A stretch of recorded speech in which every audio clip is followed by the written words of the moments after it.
You don't need more money. You need a better plan, Rohn. From the moment you first tally your receipts and your dreams collide, when you realize that the gap between where you stand and where you want to be isn't measured in dollars, but in direction, you stand at a crossroads. It's a moment of clarity. You don't actually need more money. What you need is a better plan. Imagine Sarah, a boutique baker in a small town. She wakes each morning before dawn, kneading dough with care, convinced that her profits will only rise when another investor pours cash into her ovens. She pleads with family for loans, spends long nights drafting loan applications and checks.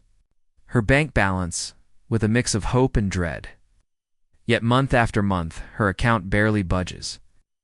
One afternoon, after her landlord reminds her that rent is due, Sarah stares at her sales sheet and wonders if she's cursed. She thinks, why isn't more money enough? That night, she stumbles on a recording of Rohn speaking about the power of planning. His voice is calm and confident. Money is attracted to you when you plan better than you earn. Sarah rewinds. She listens again. The weight she's carried begins to shift. Suddenly, she sees that her frantic chase for funds has blinded her to the choices she's already made. Choices that, if rearranged, could open new paths. Sarah starts small. She maps her expenses for the past 3 months on a whiteboard. She circles items that feed her passion, high-quality flour, a beloved mixer, and crosses out costs that don't contribute to delighting her customers' multiple magazine subscriptions. She rarely reads, an expensive voicemail service she barely uses. She reaches out to peers in nearby towns, asking how they price wedding cakes, how they manage ingredient waste. She discovers that a baker 2 towns over marks up specialty cupcakes by 30% and bundles them with a tasting event to guarantee sales. Sarah sketches a plan. Every Wednesday evening, host a tasting for 5 loyal customers, let them invite a friend, charge a small fee, let offer cupcake boxes for pre-order. She tests it the next week. 5 tickets sell out in a day. A new revenue stream awakens. Meanwhile, across the state, Marcus runs a small financial consultancy. He's convinced that only a big retainer from a large client can deliver the income he craves. He spends hours cold calling corporations, sending glossy proposals, and agonizing when they ghost him. One night he pores over his calendar, 40 hours booked this month, but less than half billed at full rate. He wonders if he'll ever land that marquee client. Then he recalls a Rohn quote, "Formal education will make you a living. Self-education will make you a fortune." Realizes he's been pitching to the wrong audience. His true expertise is in helping independent professionals, designers, writers, therapists structure their own fee models. He drafts a simple workshop outline. Plan your practice for profit. He markets it to a local co-working space. 30 seats fill in 24 hours. The next month, he runs the workshop twice. He bills nearly as much in workshop fees as he did chasing corporate retainers, and he spends half the time actually helping people in a nearby town. Investor Jason owns a small portfolio of rental properties. He's frugal, but frustrated. He tracks every penny of rent collected and every dime of maintenance spent, yet cash flow is flat. He dreams of chasing riskier deals, flipping homes, funding startups, speculating on far-off markets. But each new venture demands more capital, and he already stretches his line of credit. One Saturday, he attends a seminar on strategic planning led by a former colleague, Claire. She describes how she turned a single, underperforming property into a machine of steady returns by focusing on tenant experience, minor cosmetic upgrades, and rent guarantee partnerships. Jason's mind stirs. He notes that his own properties have dark hallways, outdated fixtures, and renters who feel invisible. He drafts a 6-month plan: repaint corridors, install secure parcel lockers, host quarterly tenant socials, and implement an online maintenance portal. He budgets carefully, using reserves rather than loans. Within 2 months, inquiries double, tenants renew leases longer, and his net operating income climbs 15%. He leans back and thinks, I didn't need more money. I needed a better plan. These stories share a pattern. At first, our entrepreneurs and investors believed the solution was external: more cash, more capital, more credit. But as Jim Rohn taught, planning is the force multiplier of action. Without a plan, effort scatters. With a plan, every step aligns. Consider what it means to build a better plan. First, clarity of purpose. When you know what you truly want, whether it's sustainable growth, a lifestyle business, or a community impact, you can reverse engineer the steps to get there. You write down your vision in vivid detail: who you serve, what problems you solve, and how you want to feel at the end of the day. This vision becomes the compass that guides budget decisions, marketing tactics, and hiring priorities.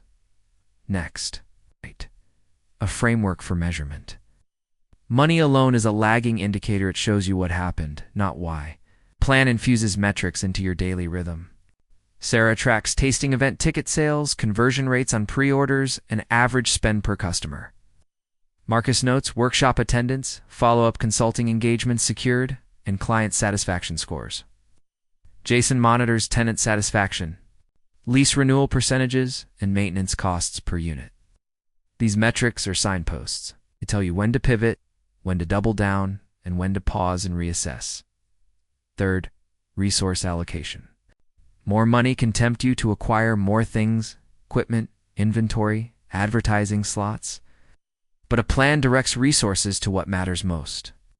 Sarah reallocates her limited marketing budget from sporadic Instagram ads to a monthly farmers market booth, where she connects directly with customers.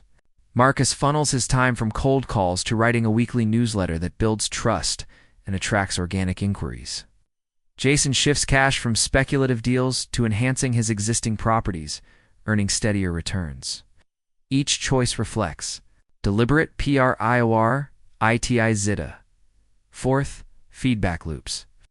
A plan isn't a rigid script, it's a living document. Each week, Sarah reviews her whiteboard. Which tasting themes sold best?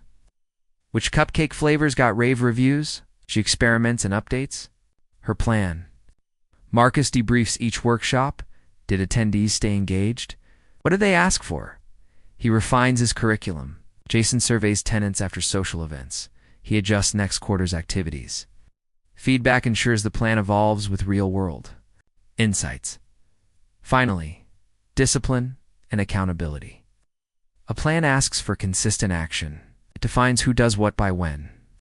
Sarah blocks Tuesday mornings for recipe development, Wednesday evenings for tastings, and Thursday afternoons for outreach to local cafes. Marcus carves out Monday afternoons to draft newsletter content, Wednesday mornings to network at co-working lounges, and Friday evenings for workshop prep. Jason designates weekend hours for property walkthroughs, mid-month for tenant surveys, and end month for financial reviews. Each time block is sacred. He honors it, even when temptation arises. To chase shiny opportunities beyond individuals, teams thrive on better plans. When you share a clear plan with your staff, they understand how their roles connect to the vision. They see why certain tasks take priority, and they feel empowered to contribute. They hold each other accountable because the plan is transparent. Communication sharpens. No more wasted meetings debating priorities. Everyone moves forward together. Of course, building a better plan doesn't guarantee smooth sailing. Disruptions will come: ingredient shortages, market shifts, unexpected expenses, or personal crises. But a strong plan provides structure to respond. When Sarah's flour shipment doubles in price, she revisits her recipe and tests alternative blends. When Marcus's venue cancels at the last minute, he switches to a virtual workshop and surprises attendees with a digital workbook. When Jason's renovation timeline slips, he communicates openly with tenants and shifts his schedule.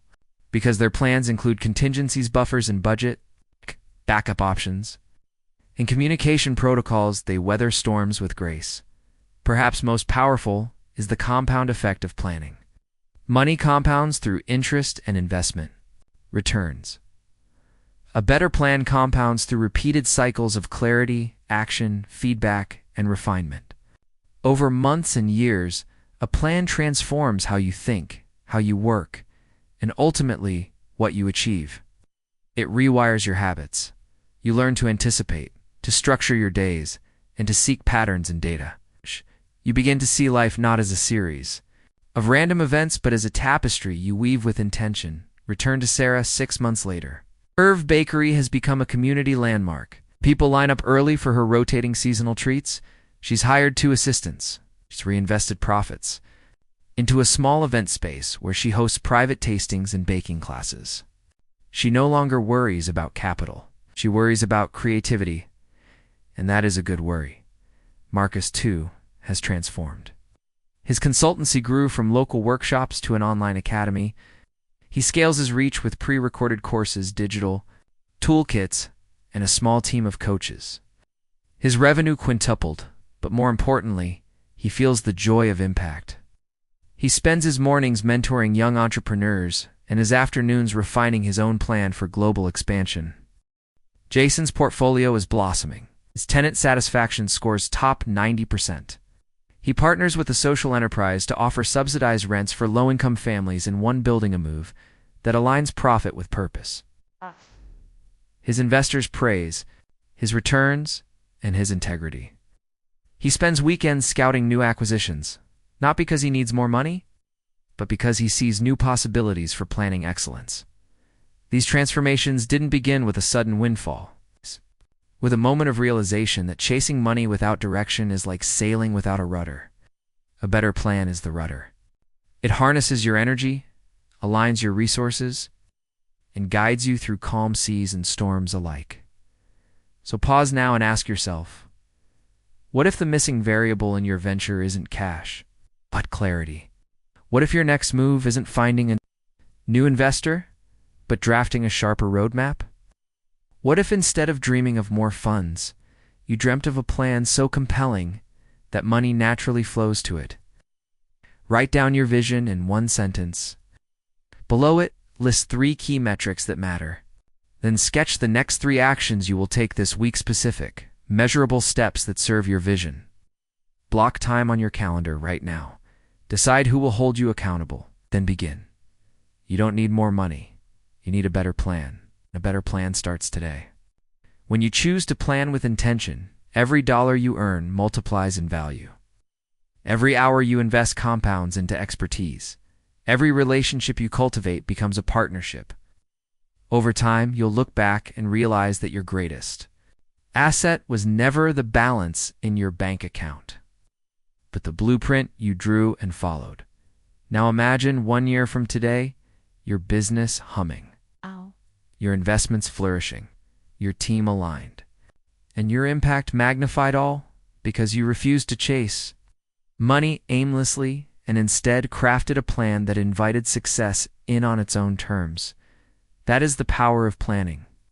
That is the legacy you build.